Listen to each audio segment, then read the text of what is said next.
On this episode of Skeptiko. When I was watching one of your presentations, you said, you know what, if I don't give you this protocol right now, if I don't give this to you at least a little bit, I would consider it medical malpractice. As a clinical psychologist, I know this is effective and you have to experience.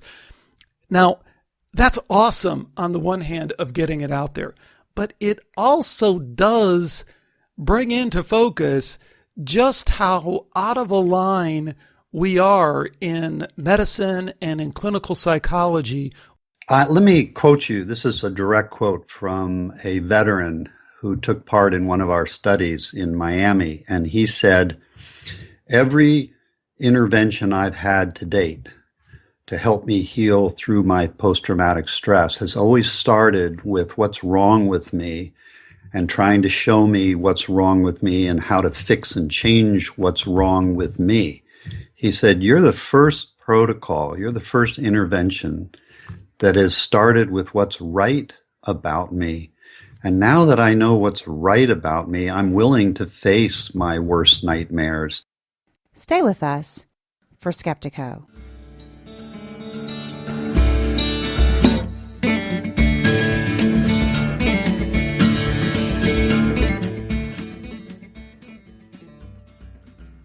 Welcome to Skeptiko, where we explore controversial science with leading researchers, thinkers, and their critics. Now, you know from listening to this show that I love science and I love the logical, rational, reasonable approach to things, but you can probably also tell that I'm trying to marry that with an approach to spirituality, an engagement with spirituality, if you will. And along the way, along the journey of Skeptiko at the same time, I've been pursuing spiritual practices as well, but I have had this pull towards yoga for a long, long time, and it's been an amazing experience for me because it's taken me in a lot of different places beyond the practice of sitting there and doing these asanas and breathing and doing all that stuff. So when I ran across the work of today's guest, Richard Miller, a lot of the ideas that he was talking about were not unfamiliar to me. But at the same time, I found somebody who was really putting some of these things together in a new and powerful way. And as I say in the interview, I was just drawn to him because I listened to one of his lectures and it immediately seemed to work for me. Now, as I say in the interview, I've included that at the end of this show, so give a listen to that. I've mixed it in with a little bit of meditative Creative Commons music, and I'm including that at the end.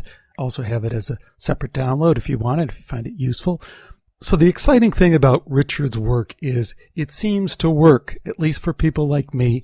It's piling up a lot of points scientifically as well. And of course, as we've said so many times in this show, there is really no way that this technique should pile up points scientifically. There's no way in our therapeutic models that this should work if mind equals brain. But that's another show for another time. Let's get on to my conversation with Richard Miller. Today we welcome Dr. Richard Miller to Skeptiko. Richard is a clinical psychologist and founder of iRest, an organization that offers an integrated yogic healing practice that Richard has developed over the years. And this practice has been shown to be so effective in clinical trials that the United States military has adopted it for use in treating post-traumatic stress disorder in hundreds of military hospitals and clinics around the country. Now, how Richard got the Army to let yoga in the back door is just one of the many stories I hope we get into today. Before we get too much further, Richard, welcome to Skeptiko. Thanks so much for joining me. Good morning, Alex. Thanks for having me on your program. Delighted. You know, we both share a deep love and appreciation for yoga. And even though I can't sit in full lotus anywhere nearly as beautifully as you do, when I was reading your bio, I was struck by this early experience you had with yoga. And I realized that we shared a very similar kind of first experience that I don't know how these things play themselves out. I'm sure we can kind of have some ideas about that, but maybe you could start by sharing that little story because I thought it was kind of interesting and speaks a lot to a lot of things that have happened in your life. Sure. And just one beginning comment. Thank goodness it doesn't depend on our posture and lotus and anything we do to be who we are. We are just lovely beings, however and wherever we are. My first experience with yoga was quite accidental and quite profoundly transformative. The story I shared with you when I first came to San Francisco, I was looking to meet people and wandered into taking a yoga class with the thought that I might be able to meet some interesting people, having never studied yoga before. And as I walked into the first class, it turns out that they decided to teach the 12-week course in silence, except for the teacher's instruction. So I wandered in the door and walked out each of the 12 weeks, never met anyone because everything was in silence from the moment I entered and left the building. But I like to say that first class at the end, when the teacher was introducing us to a meditative form of what I now know as Yoga Nidra, I had a profound experience where all sense of myself as separate dropped away unexpectedly, and I found myself with a deep inner feeling of being in harmony and in tune with the entire universe. And when I walked out and came home that night, a deep kind of vow rose in my heart to try to understand, one, what just happened, and two, how might I nourish and propagate this profound understanding, which lasted for some days and then slowly faded. But what it did bring for me is a sense of coming home to myself in a way that I had never experienced before that moment. A deep, profound peace, and just a celebration of homecoming, I would say. That's awesome. And you are now speaking to a group of people that will resonate to that story. At least some of my audience will. But like me, some of them will also want to kind of jump over on this other side of bringing that down and want to struggle to pin that down to something more concrete, something we Correct. can wrap our arms around. And one of the things that's interesting about you and your background is you embody that as well. You embody that scientific background. You're a clinical psychologist. And as you were led through this journey that you were on, you were forced to bring a great deal of rigor and science to what you do in order to work with, for example, the United States military. So you're someone, a skilled researcher, skilled clinical psychologist, published some amazing results about this yogic meditation protocol that you've developed, published it in peer-reviewed journals, passed muster with some very tough-minded military folks who aren't willy-nilly about just letting people come in and do stuff to their soldiers. Can you tell us a little bit about that side of who you are and what you've brought in that area? Yes, I grew up in a scientific, medically oriented family. My dad was a surgeon, and we had long conversations about science and medicine as I grew up. And I grew up in a way reading medical textbooks, was on my way to go to medical school and realized that psychology was really my calling, and ended up going into clinical psychology. But along the way, it occurred to me as I was studying the teachings of yoga and different approaches to spirituality that many of the readings were propagated on more or less a belief of trust me. And as a scientifically oriented Westerner, trust me doesn't really resonate so much with me. I wanted to understand, how does this actually work? And so I started reading into the literature in the 70s and 80s. And then in 2004, the military called me and asked if I would be interested in partaking in a study of my protocol with veterans and active duty coming back from the war front with PTSD. So I said, fantastic. We entered into a study, and as a result, the results we got were so effective, they hired the teacher that I had trained who was teaching in the study to teach the protocol to all returning wounded warriors through Walter Reed Army Medical Center if they opted for that option as part of their healing program. Particular study launched what I would never have imagined, a whole series of studies. So to date, we've got over 25 research studies that have been done from Walter Reed, Miami VA, Brooke Army Medical Center. Now we've got one about to start at Chicago VA. We've had them at universities and in different private settings.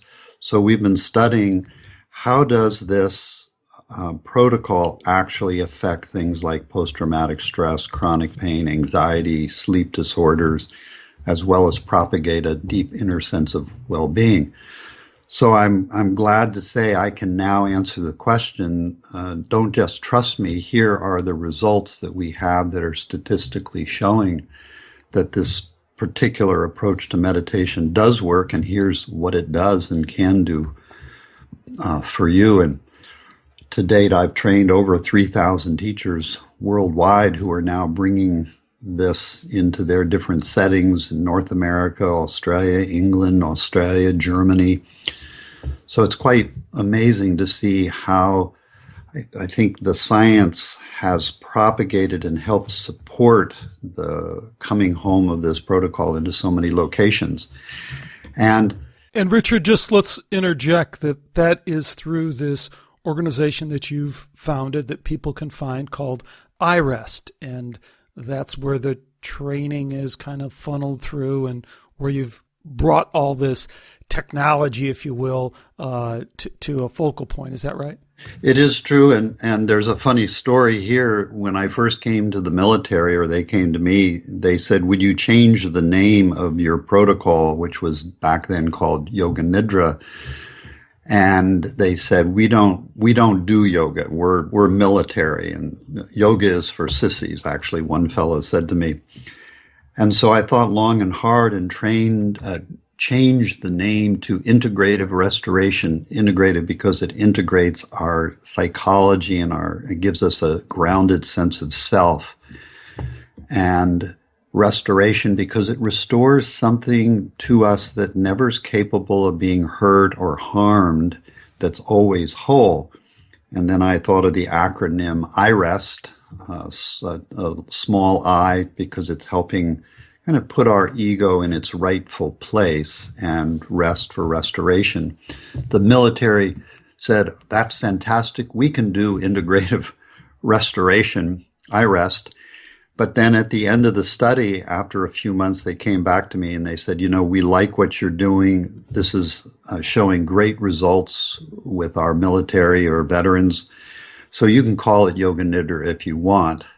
So we've created the name Integrative Restoration iRest Yoga Nidra Meditation.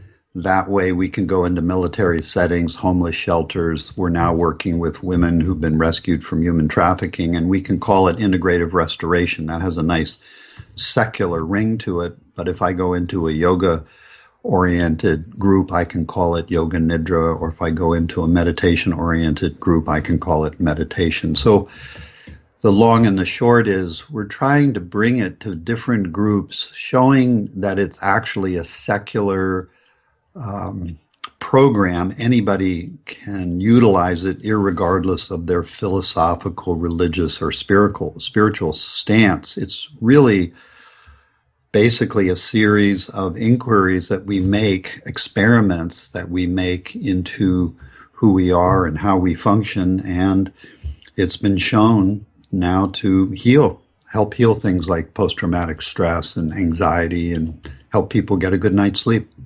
Now, Richard, I want folks to know that I watched one of your videos, a few months ago, where you gave a condensed version of this meditation protocol.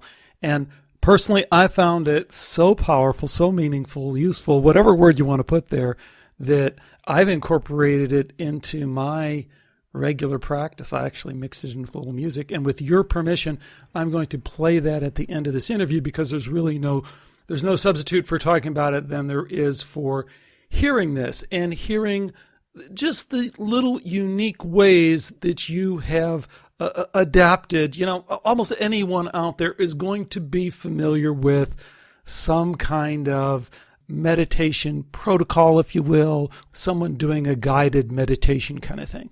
But you do a couple of unique things in there that I want people to experience for themselves and just see if it has any of these amazing effects that we're talking about. So with your permission, I will play that at the end of this interview. Great.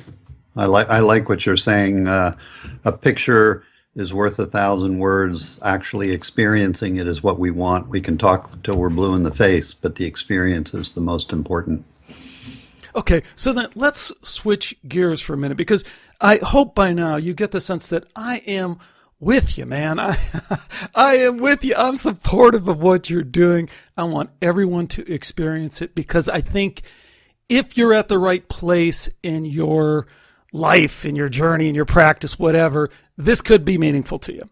But now that I've said that, I want to kind of pick at a couple of things that I think interface with some of the topics we've talked about here on Skeptiko, and I think are gnawing at the back of the mind of me and other people who look at this stuff. But Go for it. Go for it. Great. Let's start with this. Let's start with malpractice. I love this, that when I was watching one of your presentations, one of the things you started with, and I saw a certain animation to give certain energy to your talk. You said, you know what, if I don't give you this protocol right now, if I don't give this to you at least a little bit, I would consider it medical malpractice. As a clinical psychologist, I know this is effective and you have to experience. Now, that's awesome on the one hand of getting it out there, but it also does bring into focus just how out of a line we are in medicine and in clinical psychology with some of these kind of practices, techniques, protocols, whatever we want to talk about it. So can you address that from both angles of what you mean by malpractice? I think I got the first part right, but correct it. But the second part is, you know, you're not going to likely to run into this if you just walk into the local clinical psychologist. No. Let me quote you. This is a direct quote from a veteran who took part in one of our studies in Miami. And he said, every intervention I've had to date to help me heal through my post-traumatic stress has always started with what's wrong with me and trying to show me what's wrong with me and how to fix and change what's wrong with me. He said, you're the first protocol, you're the first intervention that has started with what's right about me. And now that I know what's right about me, I'm willing to face my worst nightmares. But I realize now I'm not broken. There's not something wrong with me. There are things in my body and my mind that need changing and fixing and helping, but not me. So, and he also went on to say, why didn't I get this when I first started this journey of trying to heal my post-traumatic stress? And I've heard this now countless times from military soldiers, veterans, homeless, all the different people that we work with. What I'm trying to do right at the start is show people something about themselves, something about ourselves, all of us, that's not broken, can't be harmed, has never been hurt or harmed, has always been whole. So I'm trying to help people start from wholeness and then look at what does need fixing or changing. But we're not trying to fix or change to become whole. We're realizing we are whole. We start from here. And so we realize there's not something about me that's broken, but there are things about my body and my mind that need fixing and that do feel broken. It's a radical kind of reorientation when I work with people. And I'll tell you a clinical story. I was working with a woman who came to me with severe depression some years ago, and she had been through many forms of psychiatry and medicinal interventions. Nothing had worked with her depression. And I started by asking her, would you be willing to make an experiment and let me try something with you? And she said, okay. So I ran her through this very simple protocol where I'm introducing her to this, what I think of within ourselves that's always whole and never been broken. And within about 20 minutes, she was sitting in a place within herself where she felt not broken, not something wrong with me. And then we started addressing her depression and what were the underlying symptoms that might have been causing, or what are the underlying causes that might have been giving her rise to her symptoms. The thing that was most interesting to me is she came back the second session and she said, I want to let you know that when I was working with you in that first session, I really did feel this sense of something within me that's not broken, isn't depressed, and never has been, even as I'm feeling this depression. And when I left your office, what it did is it gave me hope. It reinstalled a sense of hope in me that I can actually work and overcome my depression. And we worked together very successfully over about a year and a half. Her depression did clear up, but we always started each session from this place of wholeness, really letting her know that she wasn't broken, she wasn't depressed, but feelings of depression, sensations of depression were present in her body and her mind that then we began to seriously address. So it's a very different starting point. We don't work to heal into wholeness. We work from wholeness in whatever healing we need to do. Fantastic. Let me kind of get at this a slightly different way. I want to get into kind of philosophy of science a little bit. Let's talk a little bit about consciousness and materialism. I was reading an excellent interview you did with Vikram Zitsu of the Sutra Journal, in which you said, interestingly, the modern materialistic view is being thoroughly challenged by neuroscience and quantum research, which are revealing two distinct ways the brain perceives reality. And then you list those two ways, one from a dualistic time-space separate self-material perspective. What you're really saying is that's science, man. I mean, that is science as we know it. And then you said they're also viewing it from a non-local, no time, space, no self, this non-dual, spiritually enlightenment path, awakening path that we kind of hear about. But a lot of people don't even make that connection, I have to say. And a lot of people listening to this interview are not necessarily making the connection between what they're hearing about this quantum physics, quantum mind thing, and the non-dual thing. But I'm blabbering on here. I want to get to that secondly. First, I want to challenge that notion that neuroscience, that modern neuroscience is really ready to let go of materialism. Man, I don't see it at all. And I think sometimes we do a disservice to folks like the folks who walk into the office of their local clinical psychologist after experiencing a spiritually transformative experience and are told, here are your meds, you're crazy, let's stop that voice inside your head. And they have one experience, and then they hear folks like you and other folks who say, wow, you know, modern medicine is changing and neuroscience is really opening up and things are looking different. No, they're really not. Neuroscience isn't letting go of materialism. Let's take a slightly different view, which is they're not in opposition.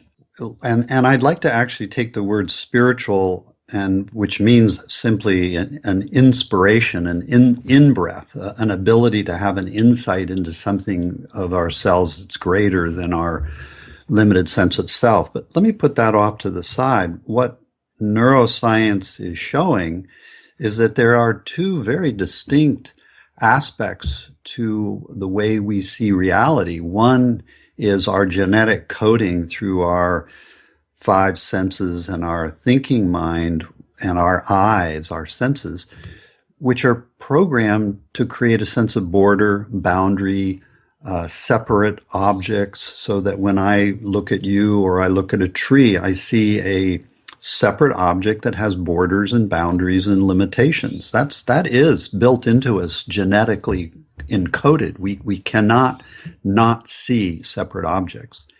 But on the other standpoint, we see that neuroscience is showing that we can also step out of that into another, we might say, region of our brain, which doesn't know time, it doesn't know space, it doesn't have a sense of being localized or bordered or boundaried.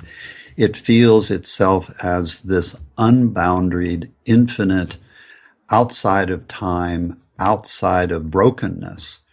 And what the protocol, like what I teach, does is it opens up both these, we'll call them channels, so that they're equally viable and operating at the same time. Most people have collapsed only into the one side, the more materialistic, time-bound, limited sense of self, and they haven't explored this other region, which we might say meditation and different approaches do. And what I found in that first experience, I would say, with yoga back in 1970, which I didn't understand then and now I do, was in that moment, I opened to this other non-materialistic side of my brain and nervous system and had a glimpse of what I would call stepping out of time, stepping out of space and limitation. Over the years, through my own practices and also my research into science, in a way, I've learned how to integrate these so they're both now functioning in me. I can see separate objects, but yet I feel something else that transcends that sense of separation. I don't feel a sense of separation. And what that does for us is it opens a deep quality where we see, in a certain manner of speaking, everything as expressions of our deeper sense of self or nature. So when I look at a tree, I see tree, but I also have the sense that the tree isn't separate from me. What that does is it gives rise to great compassion, kindness, respect for everything that I see, because in a way it's an aspect of myself. So it breeds a deep sense of love and kindness, but it also respects border and boundary and my ability to differentiate and take actions. It sometimes creates a sense of border and boundary and safety. So these practices are actually opening up a whole nother region of our brain that's also genetically encoded into us. Most of our materialistic approaches of psychology or medicine hasn't really investigated that other side. It's kind of dismissed it. Now it's opening. And I agree with your statement that neuroscience on one level is opening these doors. On another level, it's met with a lot of skepticism, which I think is good. Doubt and skepticism help us entertain, is this really true? And we keep the science moving forward so we can really investigate it. But at some point, I think those who are skeptical, if they're really open, are going to have to admit there's a whole nother domain here. And when they start to experience it, it will shift their understanding of reality in a much more comprehensive view, where we have both the dualistic framework, separation, separate objects. That's the domain of our five senses and mind. And this other domain, which doesn't know separation, sees everything as an aspect of ourself. And that opens a whole nother way of being in the world. And then bring these two together, and they fit very nicely in an integrative fashion. And that's why I call my protocol integrative restoration. It integrates these two perspectives in a beautiful way. That's great. And since I generally agree with what you're saying, I don't think the boundaries are quite as distinct and firm as we say. I think it's always blurry for all of us, but I'm sure you'd agree with that. One thing I wanted to highlight that you said, because I love to rail against the materialistic nonsense, because I think it is we're so enmeshed in it in our culture that you can't say enough just how we need to wake up from that nonsense, provable nonsense. But I digress again, because one of the things you said that I really want to highlight is less opposition. You said, Alex, maybe it's not a complete transformation, but we do see less opposition from neuroscience, from materialistic medicine. I think that's a great way of putting it, because I think that's undeniable. I think the whole movement towards, the quantum mind, panpsychism kind of resting place that is in between materialism and a completely consciousness is fundamental kind of perspective is kind of evidence of that. And I think you highlight some really good points there. Let me come at this let me switch over to a completely different topic, but one that I just find interesting. Of course, you know Rupert Spira? Yes. Right. So very interesting, fantastic non-dual teacher as well. Hope to have him on this show in not too long. He said something that really struck me. He says, enlightenment is not exotic. India is exotic. And I thought that's such a beautiful statement because he's saying enlightenment is really this natural part of unfolding that we can get to from a lot of different ways. And I wonder if we could say the same thing, again, as a longtime practitioner of yoga and yoga student, not anywhere near to the level that you are, but I think we could substitute yoga in that. Yoga isn't exotic. India is exotic. To what extent have we made these ideas, these practices, more exotic than they need to be? And is that a problem that we need to address? You bring up an excellent point. The word enlightenment, I think the word spiritual, I think the word yoga, they all summon up a lot of mystical kind of myths that need to be broken. Yoga, for me, is simply a series of experiments, we might say, we enter into to investigate how we see things and to, in a way, inquire into our conditioning that makes us see with often blinders or in a very limited way. If we take the word enlightenment, we're just learning to shed light on how our conditioning has boxed us in, and we're learning to see things that otherwise we're not aware of because of our conditioned way we see things. So yoga, we might say meditation, is simply a series of ways we inquire into our conditioning, the way we've been conditioned to see reality in a certain way, and it helps break our conditioning so we see things afresh, we might say. So yeah, I agree.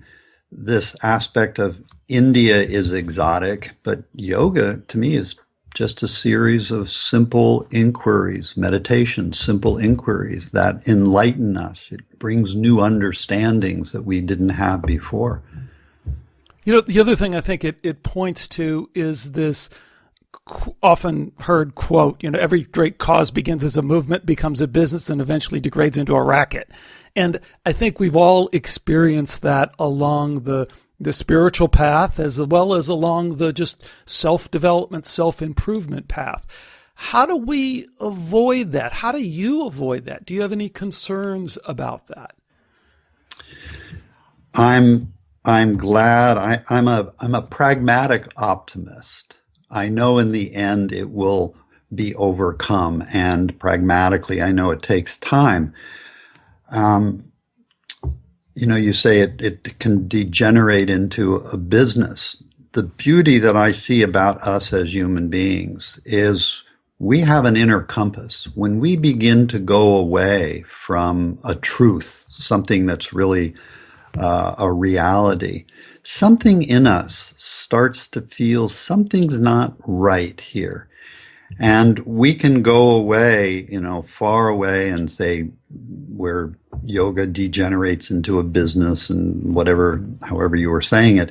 But as we go more and more in that way, we're going to feel a split within ourselves. Something about that doesn't feel right. And eventually my optimist says that's going to help reorient us and bring us back to the path that we may have gone away from. So I've been doing yoga for the last 46 years, meditating for the last 46 years.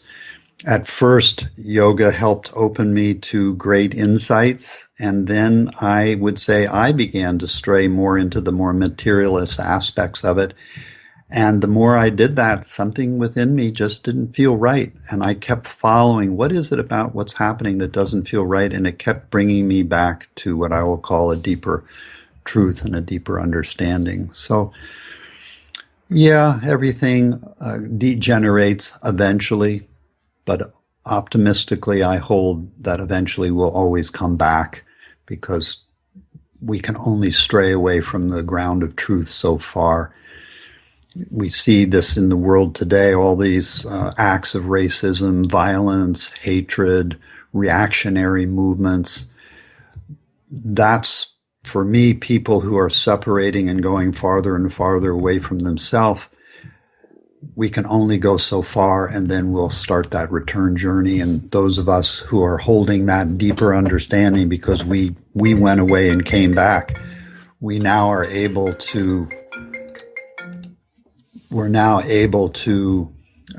see a deeper truth here, and hopefully help those who are going off the path come back in their own right sense of self. That's awesome, and I have no disagreement with anything you're saying. Let me kind of hit you with one more thing that does always kind of gnaw at me a little bit in terms of the non-dual community, and that is, there's a lot of people who, on one hand, want to agree and experience an agreement, a synergy with what you're saying, and at the same time have this sense that you're just kind of glossing over a lot of life. I mean, a lot of ordinary life experience, like love and family and loss and grief, and also some pretty significant non-ordinary life experience, near-death experience, where people have these tremendous just out-of-body experiences, and they have after-death communication, whether it's part of a near-death experience or not, or they do some sort of out-of-body astral challenge or abduction experience, which I think you have to take seriously if you really study it. Psychedelics, the list goes on and on and on. And I don't think you're saying that we have to ignore that or minimize that, but do you understand, I think, the feeling that some people get that the simplicity of the non-dual, sit down, there's a nothingness there, return to the seat of consciousness, and everything falls back into that consciousness, glosses over, in a way, a lot of what people are finding most relevant, the stuff that's stirring up the most for them in their life. Do you have a sense for what I'm talking about, and can you address that? Yeah, I think there are basic movements here. One is, we find ourselves in a moment in our life where our life isn't working. Something has failed us. We're feeling a sense sometimes of a helplessness, a hopelessness, some inner collapse. It might come as an anxiety, a depression, whatever.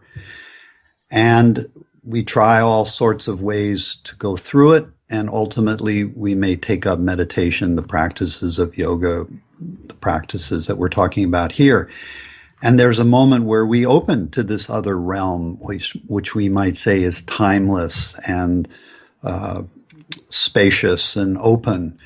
And we sit in that realm for a while, but then what happens is it brings us back into life itself, where we enter into these movements, as you're talking about, which is relationship. How do we move this in every domain of our life? We come back, and I think what happens is we start to really become a fully functional human being, where we're friends with our emotions, we're friends with our thoughts. We understand these movements of sadness, grief. We're not trying to negate them. We're not trying to transcend them. We're actually grounding more deeply into our basic humanness. We're not trying to transcend them. Can you pick up on that a little bit? I think that's key, because especially if I've had a rather dramatic, let's have had a spiritually transformative experience that it's impossible for me to get past. I saw Jesus. I put my hands where his wounds are. That also can become somewhat of a block, even though it propelled me from 0 to 50. It also then becomes, I can't get past that. When we have an experience like that, it takes time to integrate it. But what it's really asking us, and if you look at the teachings of Jesus, he's asking you to come back into the world, love your neighbor as yourself, bring love back into our relationships. he's also not saying don't dismiss the violence that is around us and confront it, but confront it not from that's the enemy over there, but that is an aspect of ourself that's kind of gone into separation and gone away from themselves. So we're trying to actually move into the world in a deeper, grounded sense of love and right action, right speech, right thought. So what I see is, as I've walked this path, yeah, there have been moments of deep transcendence where I've had to sit in those experiences, hanging out with Jesus, hanging out in a world that you call formless or empty.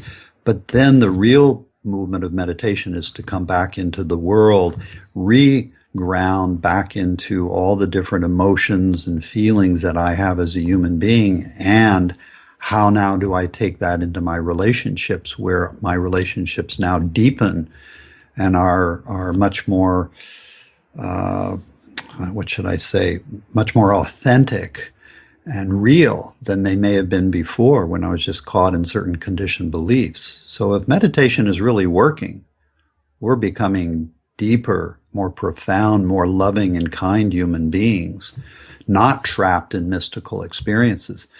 What do you mean trapped in mystical experiences? Well, my joke is in the 60s, many of us tried to check into what I call the Om Hotel. We tried to transcend our basic humanness and emotions of anger and sadness and grief. And what we found was in the 80s and 90s, we had to come back into the world. We had to ground back into living in the world, ground back into our jobs. We had to make a living. We've got to bring food to the table. And why? Why? To what extent? I mean, most of us seem way over-engaged in all that.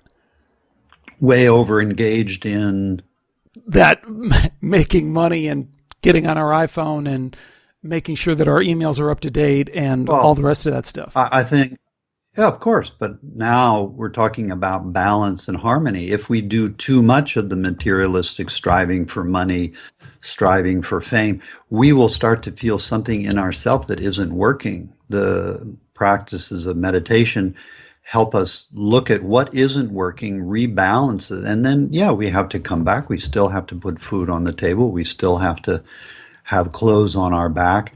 But now it's more from a sense of harmony, in the sense that we're making enough money that helps us move forward in life.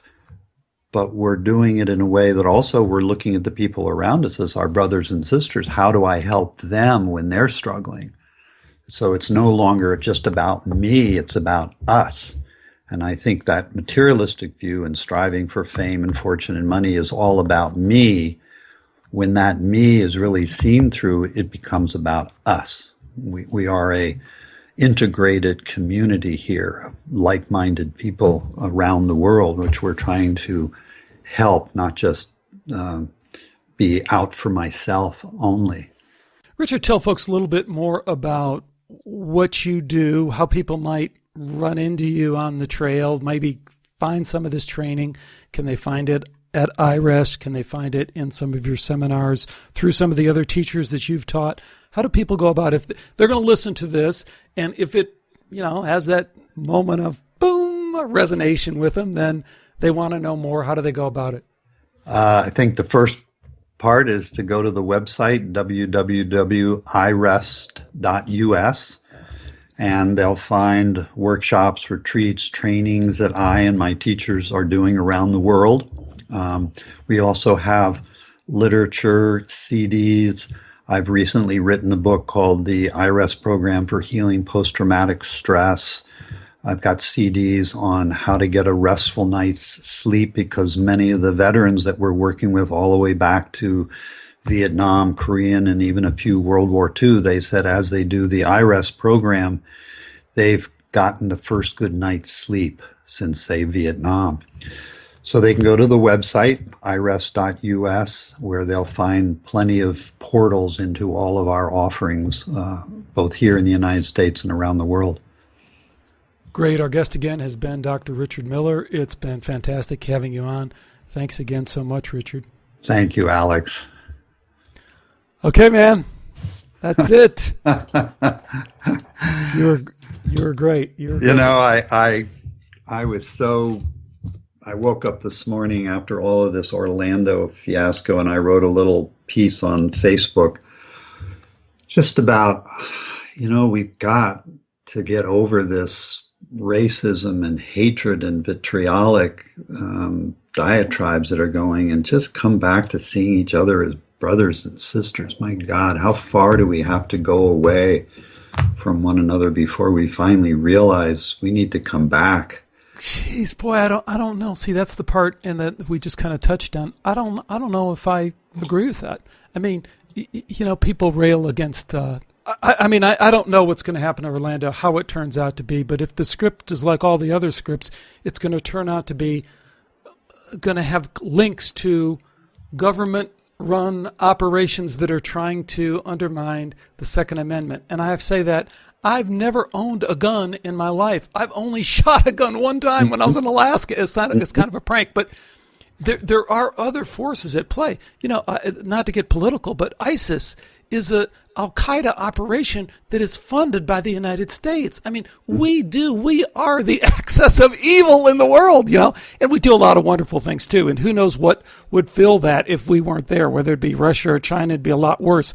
But I don't know. I mean, I think we're pushed into accepting these kind of simplistic ideas about how the world works. And I think that's the deeper part of what the non-dual community really has to do, is say, I don't have an answer for that. I don't know how these forces interact. And I just know my personal transformation is this. My personal approach for being more loving, for being more connecting, for healing myself and the people around me is this.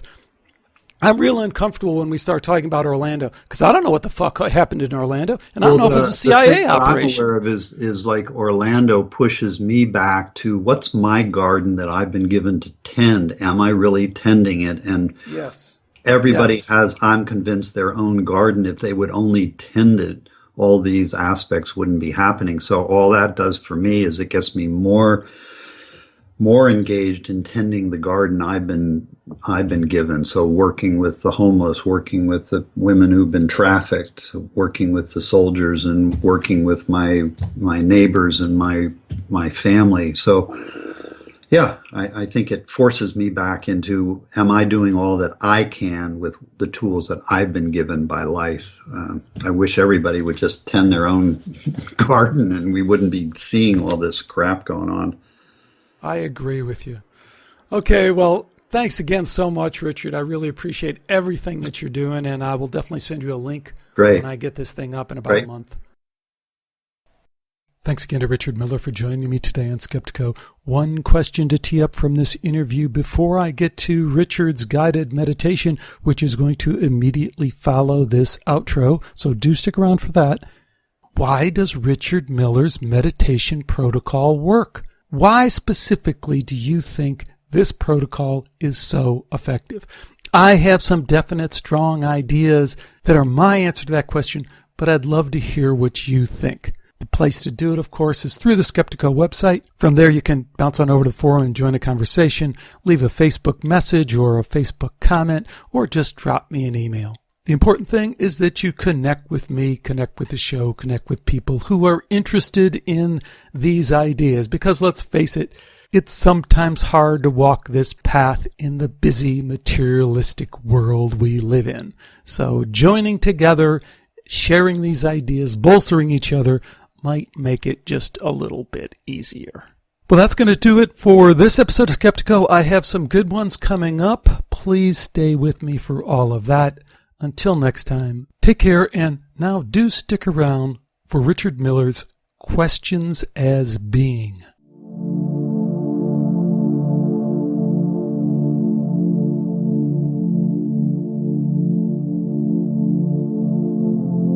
Take a moment.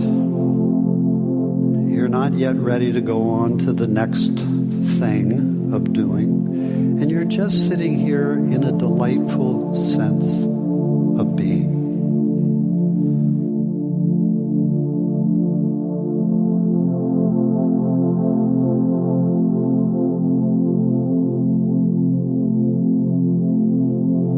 just take a moment, open to this felt sense of being.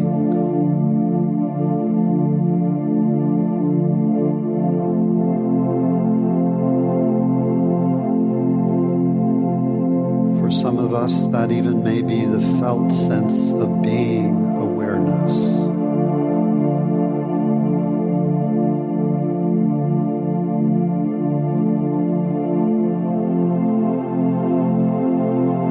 As you're moving into being,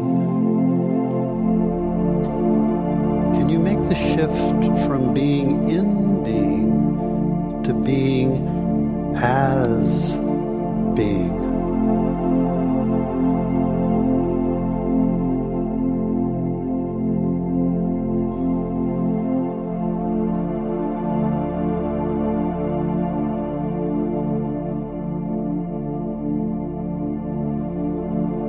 And as being, I'd like to ask you 5 questions. Answer it from being.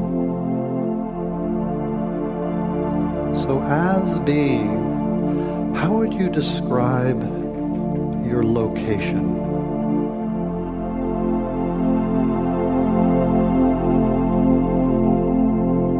Your outermost border or boundary, your innermost center. Just feel into that for a few moments. How would I describe myself as being?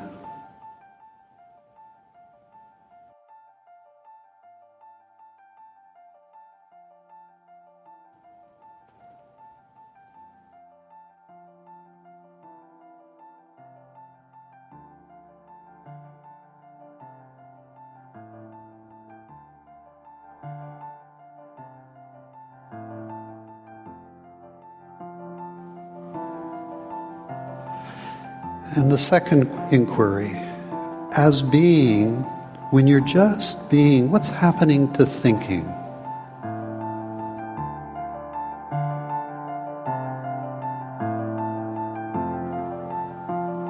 When you're just feeling, being.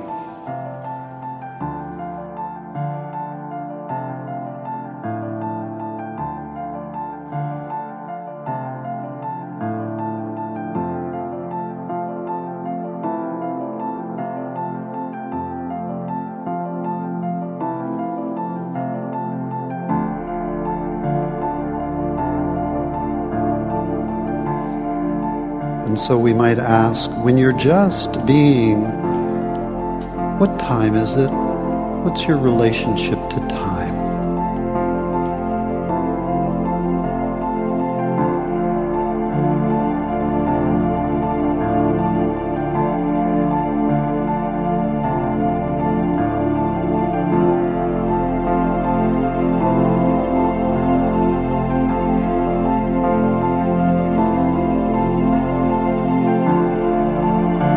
So come back to being and ask yourself, as being, do I need anything that by acquiring it would make me as being any better than I already am?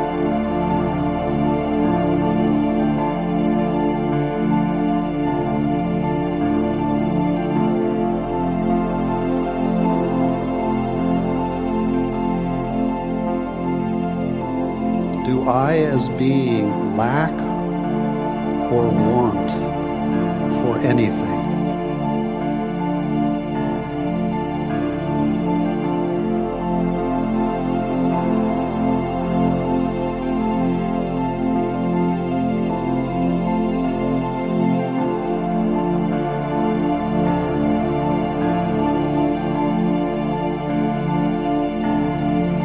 As being, are you unfamiliar, or is this something that you've known all your life?